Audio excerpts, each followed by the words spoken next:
Assalamualaikum warahmatullahi wabarakatuh. Baik, kita sambung balik dengan update Bitcoin tu hari ni. Masih lagi boring, sideways. Eh, tak ada apa-apa breakout, tak ada apa-apa dumping session ke apa. Tapi apa yang saya dapat tadi, katanya tak silap saya S&P 500 all time high. Mempadu. Tapi itulah tak patut syariah. Cuma kalau nak patut syariah, apa yang saya dapat dari ajaran Daw Sedikit, channel Daw Sedikit adalah SPUS, ticker SPUS, mungkin boleh carilah. Tapi tak macam ni lah, bukan 100% sebab ada yang dia buang. Okay. All time high. Dikala dunia masih bergolak, dikala interest rate pun tak turun lagi, dapat juga dia naik. Lepas tu untuk Bitcoin, masih berlega di harga 115,000 . Tak dapat lagi pecahkan resisten lain kita.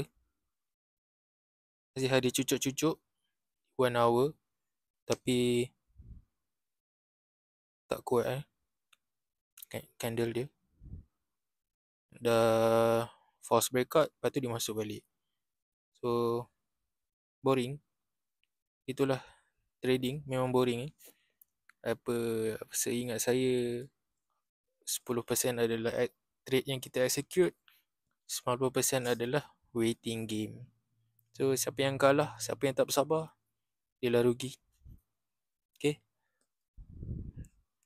So ikut saya punya watch list dekat apps lain ni, Moreno 6% hari ni, Avex 5%, Nia 3%, XLM 2.9%. So tak bergerak mana pun. Kita tengok Ethereum.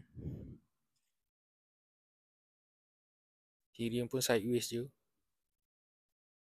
Masih tak dapat pecah ATH lagi. Tak pecah ke bawah lagi. Mungkin semua dah keluar market. Tak adalah semua keluar market, semua tengah berehat lah. Semua tengah bercuti kot.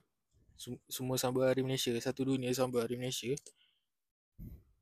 So kali ni video mungkin pendek je lah. Tak ada apa-apa nak diceritakan. Okay, itu sajalah pada hari ni. Sekian, terima kasih. Jangan lupa follow YouTube channel saya juga. Link dekat bio.